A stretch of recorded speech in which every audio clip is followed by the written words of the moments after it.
بسم اللہ الرحمن الرحیم۔ سورہ کوثر کی فضیلت۔ سورہ کوثر کے بے شمار فوائد ہیں۔ اس سورہ کی تلاوت کرنے کے لیے بے شمار برکتیں نازل ہوتی ہیں۔ سورہ کوثر کو پڑھنے سے آپ کے مال و دولت میں اضافہ ہو جائے گا۔ سورہ کوثر کو اس طرح پڑھنے سے جیسے ہم آپ کو بتانے جا رہے ہیں، آپ کے گھر میں جھگڑے لڑائیاں ختم ہو جائیں گی۔ سورہ کوثر پڑھنے سے انشاءاللہ آپ کی بیماریاں بھی ختم ہو جائیں گی۔ سورہ کوثر کو پڑھنے سے میاں بیوی میں گہری محبت پیدا ہو جائے گی۔ تمام دوستوں سے گزارش ہے کہ ویڈیو کو مکمل دیکھیے گا۔ محترم ناظرین، یوں تو قرآن حکیم کا ایک ایک حرف اپنے اندر بے شمار فضیلتیں رکھتا ہے اور قرآن کریم کا ایک ایک نقطہ مقدس اور قابل احترام ہے، لیکن سورہ کوثر کی خصوصیات اپنے اندر بہت ہی زبردست انفرادیت رکھتی ہیں اور اس کی تلاوت کرنے سے بہترین فوائد حاصل ہوتے ہیں۔ اگر آپ کو دشمنوں سے خوف کا احساس ہو تو قرآن پاک کی اس مختصر ترین سورہ کی تلاوت کریں، اللہ تعالیٰ آپ کی حفاظت فرمائے گا۔ لہٰذا اس سورت کو پڑھنے کا فائدہ یہ ہے کہ دشمنوں سے اللہ تعالیٰ کی حفاظت ہو جائے گی۔ جو شخص سورہ کوثر کو روزانہ باقاعدگی سے پڑھے گا، اللہ تعالیٰ اس کے رزق کو بڑھا دے گا اور اس کے مال کو چوری سے بچا لے گا۔ اللہ کی عطا اور سورہ کوثر سے زندگی محفوظ رہتی ہے۔ شادی کے لیے سورہ کوثر کی تلاوت کرنے سے خیالات کو متاثر کرنے والی برکات پیدا ہوتی ہیں۔ محبت کی شادی میں بھی سورہ کوثر فائدہ مند ثابت ہوگی۔ محترم ناظرین، جسم میں کسی بھی جگہ درد کی شکایت ہو تو روغن زیتون پر 41 مرتبہ سورہ کوثر پڑھ کر دم کریں۔ اول و آخر 11 مرتبہ کوئی سا بھی درود شریف پڑھیں، پھر اس تیل کو روزانہ درد کی جگہ پر لگائیں اور ہلکی ہلکی مالش کریں۔ انشاءاللہ 1 ماہ کے اندر درد ٹھیک ہو جائے گا۔ میاں بیوی میں محبت کے لیے جو میاں بیوی ایک دوسرے سے جھگڑتے ہوں، ان کو سورہ کوثر ایک بار پڑھ کر کسی میٹھی چیز پر دم کر کے دونوں کو کھلا دیں۔ انشاءاللہ دونوں میں محبت پیدا ہوگی۔ اگر لڑائیاں زیادہ ہوتی ہوں تو اس عمل کو 1 ماہ میں 4 مرتبہ ضرور کیجیے گا۔ رزق کی فراوانی کے لیے اگر کوئی شخص رزق کی تنگی محسوس کرتا ہو تو اس کو چاہیے کہ نماز تہجد کے وقت تہجد سے فارغ ہونے کے بعد 41 مرتبہ سورہ کوثر کی تلاوت کرے اور اول و آخر 11 مرتبہ کوئی سا بھی درود شریف پڑھ لے۔ اس عمل کو 40 دن تک جاری رکھیں۔ انشاءاللہ رزق میں خوب اضافہ ہوگا اور آمدنی میں خوب خیر و برکت ہوگی۔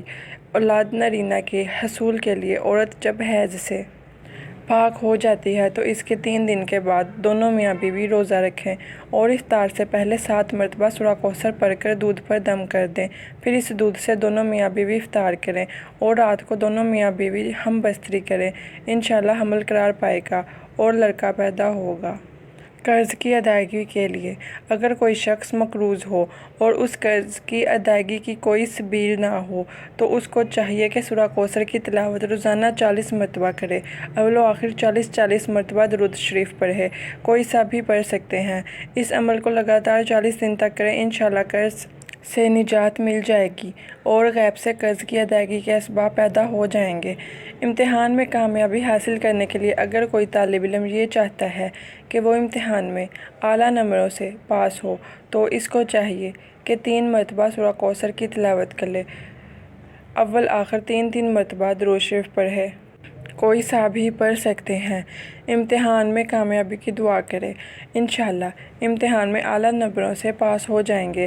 حاسدوں کے حسد سے بچنے کے لیے اگر کوئی شخص حاسدوں کے حسد سے پریشان ہو اور اس کی ہائے سے کاموں کے اندر رکاوٹیں پیدا ہو رہی ہوں تو اس کو چاہیے کہ نماز فجر کی سنتوں اور فرض کے درمیان سورہ کوثر ایک بار پڑھے، اول و آخر 7 مرتبہ کوئی سا بھی درود شریف پڑھیں اور حاسدوں کے حسد سے بچنے کی دعا کریں۔ اس عمل کو 21 روز تک جاری رکھیں، انشاءاللہ حاسدوں کے حسد سے نجات ملے گی۔ مراد پوری ہونے کے لیے اگر کسی شخص کی کوئی خاص مراد ہو جو پوری نہ ہو رہی ہو تو اس کو چاہیے مغرب کی نماز کے بعد 7 مرتبہ سورہ کوثر پڑھے، اول و آخر 7 مرتبہ درود شریف پڑھے، پھر سجدے میں جا کر دعا کرے۔ انشاءاللہ 7 دن کے اندر مراد پوری ہو جائے گی۔ اس عمل کو 7 دن ہی جاری کرنا ہے، یعنی 7 دن تک کرنا ہے۔ قید سے رہائی پانے کے لیے اگر کوئی شخص ناحق گرفتار ہوا ہو اور اس کی ضمانت نہ ہو رہی ہو تو اس کو چاہیے کہ پیشی سے 7 دن پہلے یہ عمل کرے۔ ہر فرض نماز کے بعد 11 مرتبہ سورہ کوثر پڑھے۔ ہر بار سورہ کوثر کی تلاوت کرے۔ اول اور آخر میں 11 مرتبہ کوئی سا درود شریف پڑھیں۔ پھر اپنے دونوں ہاتھ پر دم کر کے دونوں ہاتھوں کو اپنے چہرے پر مل لیں اور اپنی رہائی کی دعا کریں۔ انشاءاللہ رہائی نصیب ہوگی۔ روزمرہ کی زندگی میں ترقی کے لیے سورہ کوثر کی 33 مرتبہ تلاوت کریں۔ انشاءاللہ آپ کے مسائل حل ہوں گے۔ صاحب مال اور صاحب وقار بننے کے لیے اگر کوئی شخص صاحب مال اور صاحب وقار بننے کا خواہش مند ہو تو جمعہ کے دن نماز جمعہ سے فارغ ہونے کے بعد 2 رکعت نماز اس طرح پڑھیں کہ ہر رکعت میں سورہ فاتحہ کے بعد سورہ کوثر پڑھیں۔ انشاءاللہ اس عمل کو پابندی سے دولت بھی بڑھے گی اور عزت و وقار میں بھی زبردست اضافہ ہوگا۔ عہدے کی بحالی کے لیے اگر کوئی شخص اپنے عہدے سے معزول ہو گیا ہو تو اس کو چاہیے کہ نماز فجر کے بعد اور نماز عشاء کے بعد 7 مرتبہ سورہ کوثر کی تلاوت کرے۔ اول و آخر 7 مرتبہ کوئی سا درود شریف پڑھیں اور اپنے عہدے کی بحالی کے لیے دعا کریں۔ لڑکی کی جلد شادی کرنے کے لیے یا شادی نہ ہو رہی ہو تو اگر کسی لڑکی کی شادی نہ ہوتی ہو اور اچھے رشتے نہ آتے ہوں تو لڑکی کو چاہیے کہ جمعہ کے دن عشاء کی نماز کے بعد 41 مرتبہ سورہ کوثر کی تلاوت کریں۔ اول و آخر 11 مرتبہ درود شریف پڑھیں اور اپنی شادی کی دعا کریں۔ انشاءاللہ اچھے رشتے آنا شروع ہو جائیں گے۔ اگر کسی شخص کو کسی خواہش کی ضرورت ہو تو سورہ کوثر اس کی حاجت پوری کرنے کے لیے سب سے زیادہ فائدہ مند ہے۔ سورہ کوثر قرآن مجید کی مختصر ترین سورت ہے۔ اس سورت کو مسلمانوں میں خوشی اور تکمیل پیش کرنے کے لیے سمجھا جاتا ہے۔ اللہ تعالیٰ نے اسی طرح ایک مسلمان کا اپنے بنانے والے کے ساتھ جوڑنا بھی بیان کیا۔